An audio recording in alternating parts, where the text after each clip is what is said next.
세 번째, 학문이란 세계의 보편적이고 본질적인 실제를 찾는 행위다. 개별적이고 우연적인 것들은 학문의 대상이 아니다. 이 언급이 그대로 아리스토텔레스에게 갑니다. 아리스토텔레스는 보편적인 학문, 즉 로고스에 의해 정의될 수 있는 것들만이 학문이 될 수 있다고 얘기하는데, 이때 학문이라고 하는 것은 가장 궁극적으로 봤을 때는 존재론이에요. 파르메니데스에게서도 가장 궁극적인 학문의 대상은 뭡니까? 온, 존재다. 존재론이라고 하는 것이 바로 학문 중에서 가장 보편적이고 본질적인 실제를 찾는 학문이다라는 것을 여기서 밝히고 있는 거죠. 자, 파르메니데스의 존재론, 우리가 처음에 파르메니데스의 말도 안 되는 있는 것은 있고 없는 것은 없다라고 하는 이러한 주장들에 대해서 이게 무슨 말인가라는 생각을 했지만은, 사실은 그것이 운동을 부정하는 것이고, 또한 그 관념, 즉 사유의 구도가 학문체계 자체의 기본적인 현대 학문체계의 기본적인 구도를 가지고 있다. 그 법칙이라는 측면에서 그래요. 법칙이라는 측면에서 기본적으로 이런 구도를 물려받고 있다라는 것을 아시면은 좋습니다. 예전에 얘기했던 것들이 지금도 영향을 미치고 있다는 거죠. 그렇습니다. 다음, 파르메니데스의 정기적 증거들은 딱 크게 중요하지 않으니까 넘어가도록 하고요. 뒤로 보시면은 그러면 이 사람이 어떤 얘기들을 했는지 이 사람 육성을 한번 들어보죠. 대표적인 저자는 자연에 대하여라고 있습니다. 자연에 대하여. 옛날 사람들, 그 고대 그리스인들 같은 경우에는 철학자들은 이 자연에 대하여라는 제목으로 많이 줬어요. 책 제목을. 자연에 대하여라는 책에 이런 말이 있습니다. 거기 진하게 표시된 부분을 볼까요? 2-4-1. 그대는 이것들도 배우게 될 것이다. 뭐뭐라고 여겨지는 것들, 이 어떻게 내내 전부 있는 것들로서 받아들여질 만하게 있어야 했던가를, 그런 것들을 배우게 될 것이다. 무슨 말이냐? 여러분들이 배워야 될 것은 뭐뭐라고 여겨지는 것들, 이 아니다라는 의미가 여기 있어요. 그러니까 뭐뭐라고 여겨지는 것들이 가상이다는 거예요. 그게 타도쿤타 이렇게 되어 있는데, 도케인이라고 이제 또 다르게 쓸 수 있어요. 뭐뭐라고 여겨지는 것들, 뭐뭐처럼 있는 것들, 그걸 뭐라고 그럽니까? 가상이죠. 가상. 그 가상을 배우는 것이 아니라 있는 것들, 온타, 페론타라고 되어 있는데, 이 온타, 있는 것들, 존재자들이라는 거죠. 존재자에 대해서 공부해야 된다라는 얘기입니다.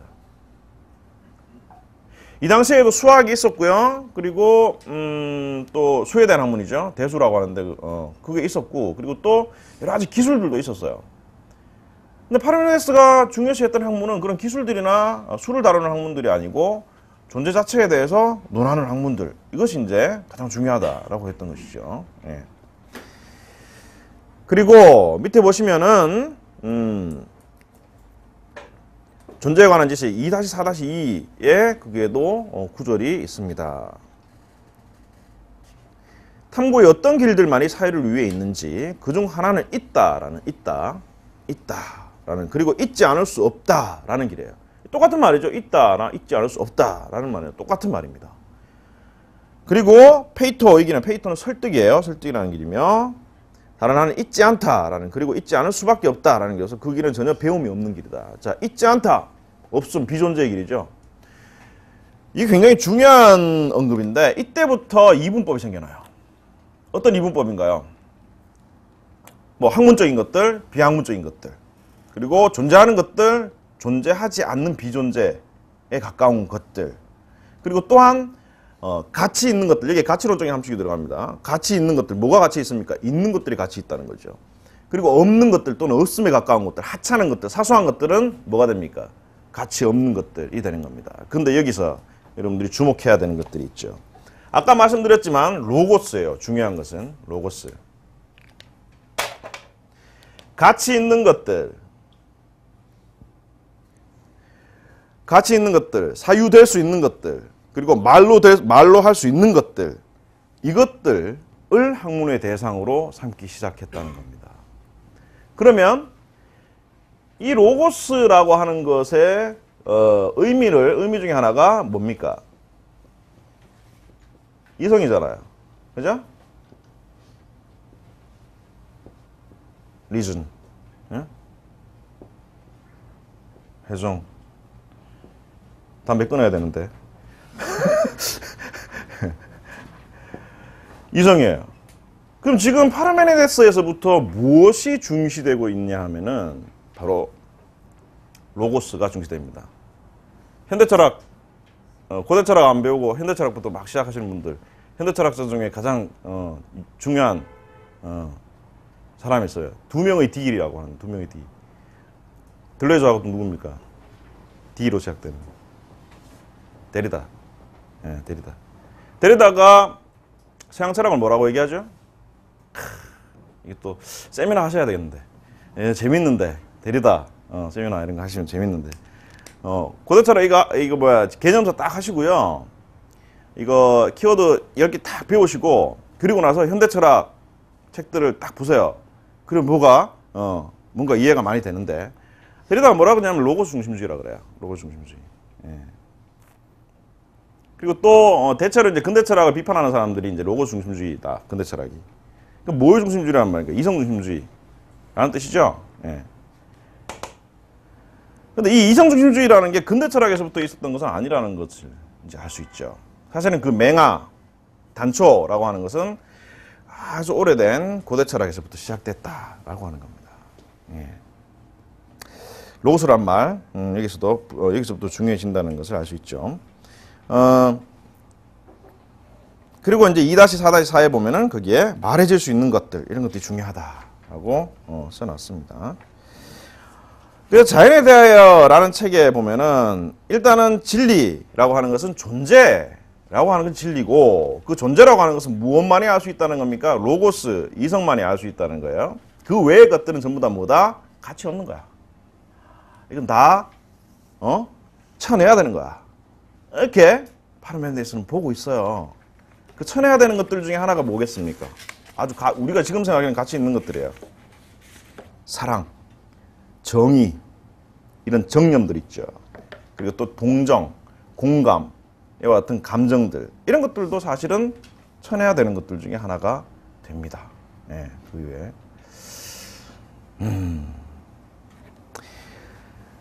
강의 한 3페이지를 보시죠. 2-4-5에 나오는 파르메니데스의 단편은 철학사 속에서도 수도 없이 인용되는 것이고요.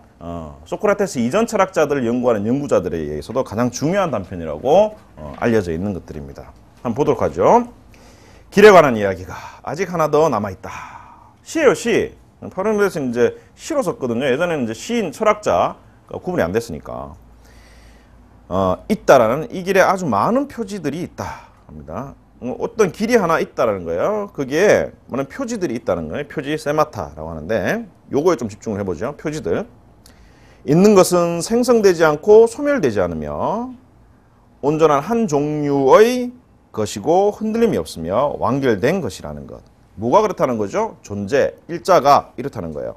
생성되지도 않고 소멸되지도 않으며 아까 영원성이라고 했죠. 한 종류의 것이에요. 존재는 어떤 종류로 나눠지지 않고 존재라는 한 종류라는 것이죠. 흔들림 없으며 완결된 것이다. 그것은 언제나 있었던 것도 아니고 있게 될 것도 아니다. 네? 언젠가부터 이걸 어떻게 읽으셔야 되면 언젠가부터 있었던 것이라 그러면 무엇을 상정하게 됩니까? 어떤 시작, 그지? 그럼 시작을 상정하게 되면 그 전에는 없다는 얘기가 돼요. 그럼 말이 안 되겠죠, 존재라는 말에. 그래서 언젠가 있었던 것도 아니고 즉 시초가 없고 이런 말이에요. 있게 될 것도 아니다. 그럼 앞으로 있게 될 것. 그럼 지금은 없다는 얘기가 되죠. 그러니까 영원히 있는 것이다 라고 하는 겁니다. 왜냐하면 지금 전부 함께 하나로 연속적인 것으로 있기에 그것의 어떤 생겨남을 도대체 그대가 찾아낼 것인가.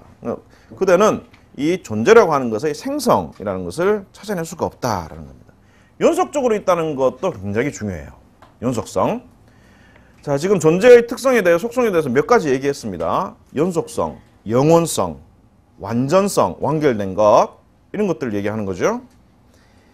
어떻게 무엇으로부터 그것이 자라난 것인가. 나는 그대가 있지 않은 것으로부터라고 말하는 것도 사유하는 것도 허용하지 않을 것이다. 왜냐하면 있지 않다라는 것은 말할 수도 사유할 수도 없기 때문이다. 웃기네. 지가 지금 사유하고 있으면서. 예. 파르메니데스 지가 지금 사유하고 있지 않나요? 이거 왜 이럴까요? 아까도 제가 질문 던졌죠. 예. 이 사람 왜 이럴까요? 미쳤나? 자, 제정신이 아닌가? 저는 이걸 이렇게 생각합니다. 파르메니데스의 이거는 있잖아요. 실제로 보면 어떤 광증이라고 볼 수도 있어요. 저는 그렇게 봅니다. 일종의 광기, 철학적 광기라 그러거든요. 이 철학적 광기, 그러니까 쉽게 얘기하면 약간 어떤 편집증 같은 그런 게 있어요. 그게 이제 자기가 생각하는 것을 가지고 그것을 원리로 삼은 다음 그것을 이제 끝까지 세계에 적용하거나 밀어붙이는 상황이에요. 이게 굉장히 위험한 건데요. 그게 있는 걸로 좀 보여져요. 철학적 광기라는 거예요. 철학적 광기가 있는 사람들이 밖으로 드러나는 사람들도 있고, 아니면 드러나지 않고 아주 냉철한 광기라고 하죠. 그런 게 있는 사람들이 있는데 그 후자에 해당되는 거죠. 드러나는 광기가 있었던 사람 중에 대표적인 사람이 누구였을까요? 영혼의 기. 니체. 예. 거의 뭐 반비쳐가지고, 그죠? 예.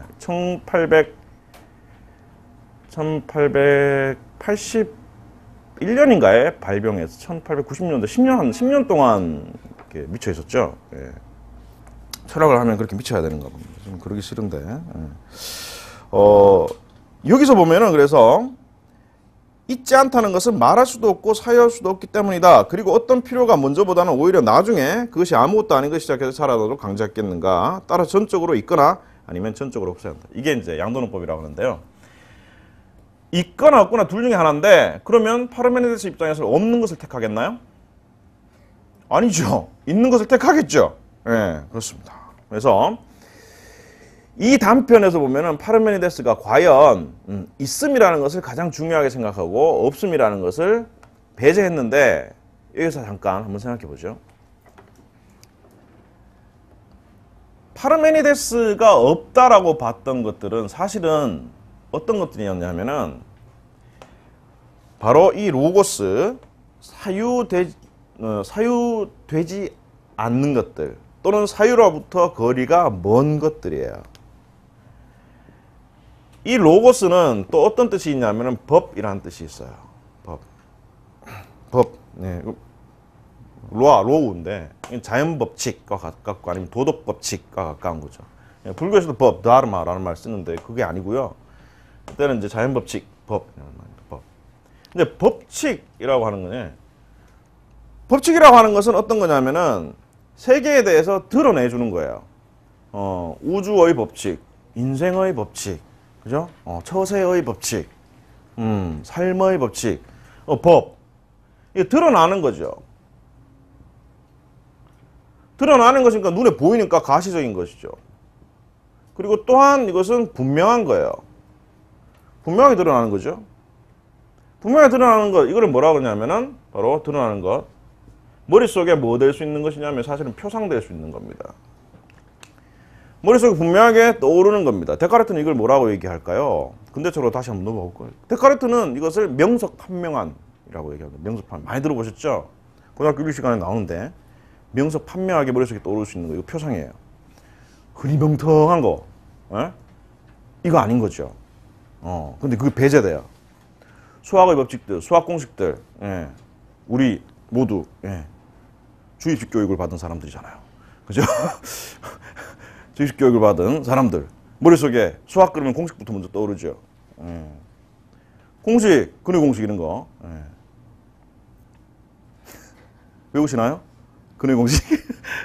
왜 못 외울까요? 우리가 배우는 원리를 모르고 외우기만 해서 그렇죠. 그런 거예요. 머릿속에 땡 떠오르는 그것만이 사실은 파르메니데스에게는 존재에 해당되는 거예요. 근데 우리가 사는 세상이 그러지 않습니다. 어떤 것이 명확하지 않아요. 칼로 무 자르듯이 쫙 잘려지거나 하지 않습니다. 그죠? 나와 세상의 관계, 또 나와 타자의 관계. 무 자르듯이 칼로 쫙 자를 수 있을 것 같지만 그러지 못하죠. 그 뭐 때문에 그러냐 하면은 지난 시간에 얘기했듯이 우리가 여기에 우발적으로 피투된 존재이기 때문에요. 그렇기 때문에 어쩔 수 없는 어떤 것들이 있어요. 그것은 분명하지 않는 것들이에요. 미래도 분명하지 않죠. 과거의 기억을 떠올려 보십시오. 분명한 게 뭐 하나라도 있나요? 어제 했는 것도 다 그 기억이 안 나는데. 그죠? 이 분명하지 않는 것들이에요. 한 90%는 분명하지 않은 것들이에요. 우리 삶에서. 그런 것들을 싹 다 버리고 로고스, 즉 명석 판명한 어떤 것들, 표상화될 수 있는 것들, 사유될 수 있는 것들만을 존재라고 이름 붙여 놓은 것입니다. 이 불명확하고 애매모호한 지대는 이후에 생성이라고 이름 붙여집니다. 생성. 에이나이 존재와 대립적으로 처음엔 이해되죠. 제네시스. 예? 생성. 생성하는 것들이 굉장히 애매모호해요. 애매모호하죠.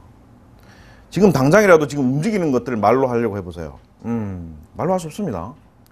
어떤 고정시키는 것이 우리의 버릇이에요. 어떤 것을 고정시키는 것이 버릇입니다. 고정시켜서 뭘 하느냐? 이름 붙여주죠. 그렇지만 그 이름 붙여진 것도 항상 변하죠. 생성합니다. 그 생성하는 한순간에 이름을 붙일 수 있나요? 붙일 수 없죠. 그겁니다. 여기에서 세마타라고 하는 게 있죠. 표지들. 표지들. 제가 세마타 표지들에 주의하셔야 되냐면 이 표지들이 바로 파르메니데스가 얘기하는 존재의 표지인데 이 존재의 표지가 바로 신호이고요. 이 신호가 표상에 해당되는 것이라고 해석 가능합니다. 이 세마타라는 말은 그 그리스어 사전을 찾아보면은 전원이라는 의미가 있어요. 어디서부터 오는 전원이냐 하면은 저기 하늘에서부터 오는 전원인 거예요. 그 당시의 의미로는 이 세마타라는 말은 그래서 어떤 옆에 있는 사람이 나한테 말을 거는 게 아니에요. 말 건냄. 이거 말 건냄, 옆에 있는 사람이 수평적으로 나에게 말 건냄이라는 사태가 중요시해지는 것이 현대철학이에요. 하이데거에 있어서. 말 건냄이라는 개념이 있죠. 근데 여기서 세마타라는 것은 어디에서부터 나에게 오는 거냐면 하늘에서부터 오는 거예요. 이것은 굉장히 초월적인, 나중에 초재적, 초월적도 구분이 되는데 하여간 우리는 초월적인 것이라고 봅시다. 초월적인 어떤 대상으로부터 나에게 오는 어떤 전환이라는 거죠. 그럼 초월적인 그 대상은 뭐죠? 초월적인 그 대상은 파르메니데스에게 뭐겠습니까? 존재죠. 네, 존재죠. 파르메니데스에게 존재는 어떤 대상이에요? 우리 삶에 있는 내재적인 대상이에요? 아니에요. 저기 어딘가에서부터 오는 거예요. 저기 어디서 오는 거죠. 그래서 딱 맞고 아 존재야, 존재의 표지. 미친 게 맞죠? 예. 예.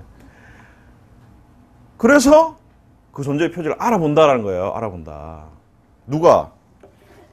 이 로고스가 아주 발달되어 있는 철학자가 누스라고도 하는데 누스를 가지고 있는 철학자가 알아본다는 거죠. 자, 그래서 뒤로 이제 가봅시다. 파르메니데스에게서의 존재라고 하는 것은 몇 가지 특성을 가집니다. 초월성, 영원성, 완전성, 단일성 이런 것들 가지죠. 염두에 두셔야 되는 것은 존재 곧 일자라고 하는 이것이 초월성이라는 것을 기억해 주세요. 플라톤의 존재로 오는가 보죠. 플라톤 많이 들어보셨을 겁니다. 플라톤이라는 사람 하도 유명해서 뭐 철학 그러면 플라톤 이렇게 얘기하는데 얼마나 참 그 편견이 심합니까? 철학에 플라톤만 있나요? 플라톤보다 더 위대한 사람들이 많은데요. 그렇지 않습니까? 플라톤 보죠.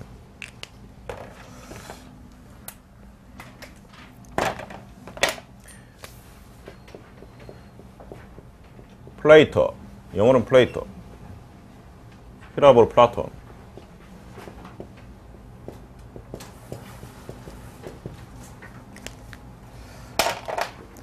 그래서 요거는 이론론 안에 다운론이랬습니다. 플라톤은 파르메니데스의 정신적인 제자예요. 동시대를 살지는 않았습니다. 파르메니데스의 생물론에 대해서는 말이 많은데요. 소크라테스 보다 뭐 연장자이긴 하지만은 뭐 같이 동시대에 있었다는 뭐 어쩌는 일이 많이 많습니다. 옛날 사람들일수록 뭐 그걸 알기가 힘드니까.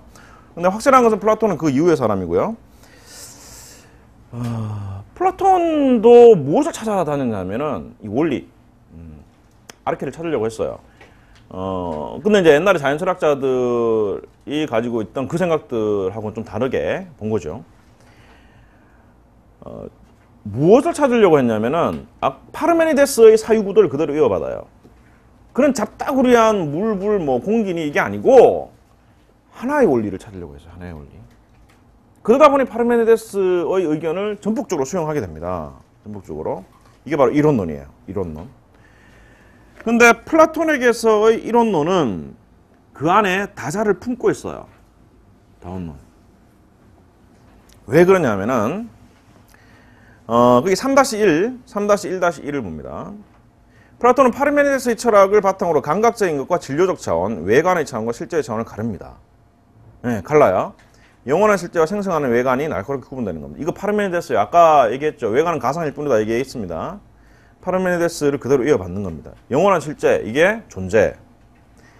결정적으로 다른 지점이 있는데 파르메니데스가 오직 일자만을 영원한 형상으로 취급하는 데 반해서 플라톤에게 있어서 영원한 이 형상은 여러 가지라는 거죠. 여기서 주목하셔야 될 것은 형상이라는 말입니다. 형상. 형상 이제 많이 나올 텐데요.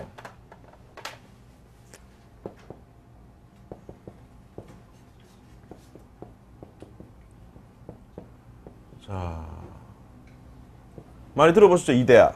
여기 있는 이데아죠? 이데아. 뭐 우리 일상 속에서 이 이데아라는 말은 아이디어라는 말을 많이 쓰이죠. 예, 그죠? 회의하다가 직장에서 회의하다가 야 아이디어 좀 내봐. 너 아이디어가 그렇게 없니? 이거를 이제 철학적으로 해석하면 어떻게 됩니까? 너는 이데아가 그렇게 없니? 예, 너 왜 그렇게 이데아가 없는 삶을 살아? 이렇게 되는 거예요. 예. 근데 이 이데아라는 말이 형상이라는 말로 번역이 됩니다. 근데 보통 에이도스랑 이데아랑 다른 거다 이렇게 알고 계신 분들이 좀 있어요.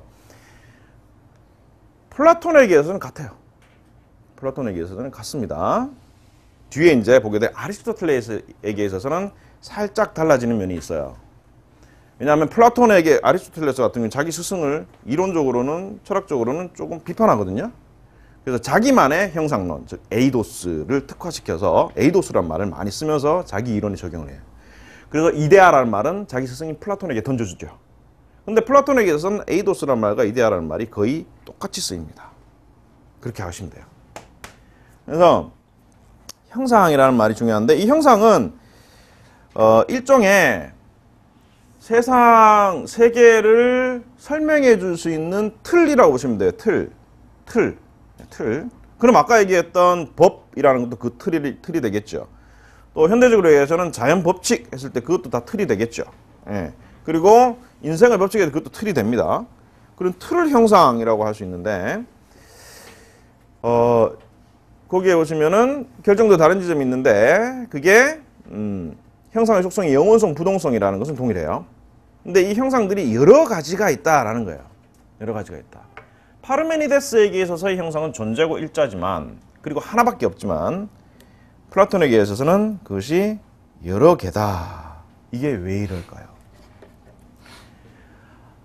좀 전에 파르메니데스가 존재는 일자고 동일하고 연속성이고 불변하고 완전하고 딱 하나 뭐를 생각하시면 되냐면 큰 덩어리의 콘크리트 덩어리 생각하시면 돼요. 마치 존재가 그거 같아요. 아주 무게 있죠.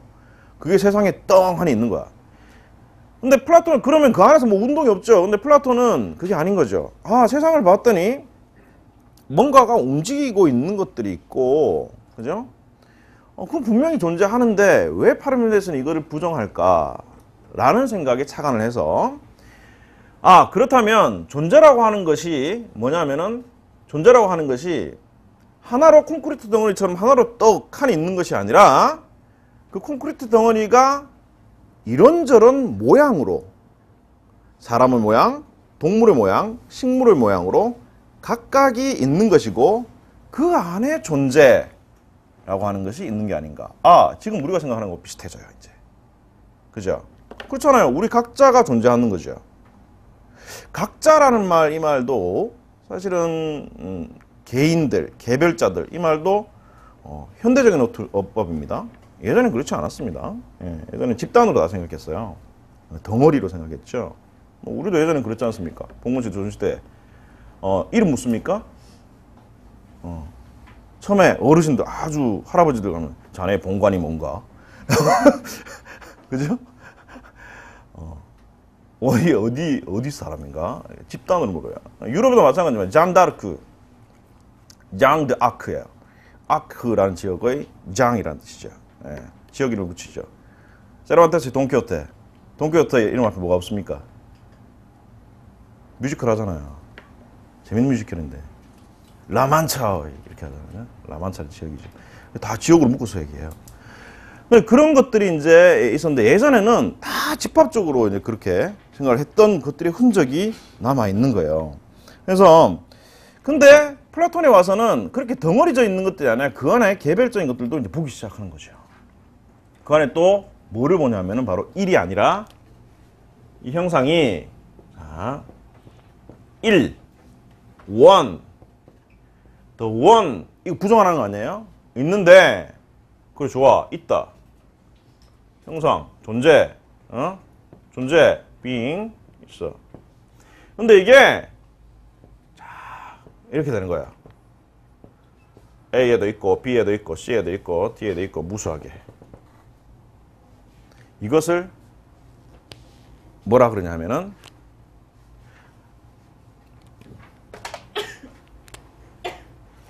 여기에 이 존재라고 하는 게 여기도 있고 여기도 있고 여기도 있고 여기도 있다. 무수한 대상들의 전부 다 인재.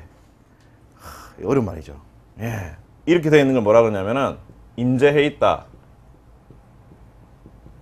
파루시아라고 합니다. 그 거꾸로도 얘기해요. 거꾸로도. 얘네들 개별적인 것들이 어떻게 돼요? 자, 이런 여기에 뭘 한다? 뭐 한다 그럴까요? 관여한다. 아이, 관여한다. 메택시스라고 합니다. 이거를 임재한다. 이게 관여. 그리고 이거를 참여라고 하는 분들도 있어요. 관여, 참여. 똑같은 말입니다. 그러니까 개별적인 대상들이 이렇게 있고 이 대상들이 존재에 참여하거나 아니면 이 존재가 이 개별적인 대상들 안으로 임재한다. 깃든다. 이런 뜻이죠. 임재. 한글로 하면 깃든다. 이런 겁니다. 그러니까요. 좀 더 우리가 지금 생각하는 거하고 비슷해지는 것 같아요. 임재하고 관여, 참여한다. 이렇게 보신 더 좋을 것 같습니다. 그렇게 되니까 뭐가 인정이 되냐면 이 구도 하에서는 이 사유의 구도 하에서는 여기서는 무엇이 인정되냐면은 변화, 운동 이런 것들이 인정이 돼요. 자 봅시다. 존재가 여기 있다가 쫙 A가 B가 되는 상황에서 A에서부터 존재가 있던 것들이 B로 다시 임재될 수 있죠. 그죠? A에서 B로 변할 때 살짝 없어졌다가 B가 오면은 다시 존재로 이제 관여, 참여할 수 있게 되는 겁니다. 그러니까 운동이나 변화 같은 것들이 설명이 될 수가 있게 되는 거죠. 아까처럼 존재라고 하는 게 큰 덩어리 하나 떡하니 하나만 있고 그 안에 있는 개별자들은 개별자들은 인정이 되지 않는 상태에서는 여기서는 운동이나 변화 자체가 인정될 수가 없는 상황이었죠. 하지만 플라톤에게서는 이런 운동이나 변화가 인정이 될 수 있게 됩니다. 이때 자 보세요. 플라톤에게서 자 이건 파르메니데스 the one. 물론 플라톤도 일자라는 말을 씁니다. 일자라는 말 써요. 그런데 이것은 플라톤에게 와서는 가장 중요한 존재는 이데아가 되는 거죠. 이데아. 이데아가 다 어디에 있다는 겁니까? 여기도 있고 여기도 있고 여기도 있고 여기도 있다. 개별적으로 다 이데아가 참여되거나 아니면 임재되고 있다. 이렇게 되는 겁니다. 문제 발생해요. 자, 논리적인 문제. 뭘까요? 여기 있는 이 이데아는 하나예요. 하나. 덩어리져 있는 하나라고 얘기합니다. 이론론이죠. 그런데 얘들이 이렇게 딱딱딱 나눠져요. 그러면 이 이론론이라고 하는 것이 유지될까요? 안 돼요. 깨져버려요. 하나 큰 덩어리로 뭔가 있고 그리고 나서 이렇게 분유되고 하는 건데 참 임재되고 하는 건데 임재되면서 어떻게 되나요? 이게 다 나눠져 버리죠. 그러면은 그 처음에 있던 하나의 존재라고 하는 것이 다 깨져버리는 거예요. 이 동일성이 파괴되는 거죠. 동일한 것이 더 이상 아니게 되는 거예요. 그렇지 않나요? 이게 이제 플라톤을 비판하는 사람, 특히 아리스토텔레스가 이 비판을 합니다. 그런데 의는 이 플라톤의 의는 바로 파르메니데스가 보려고 하지 않았던, 저는 그렇게 봐요. 못 봤던 게 아니에요. 보려고 하지 않았어요. 철학적인 관계 때문에. 보려고 하지 않았던 운동, 변화의 양상을 플라톤은 보고 있다는 것이 바로 의라고 할 수 있습니다. 이게 아리스토텔레스에 와서는 더욱더 구체화됩니다.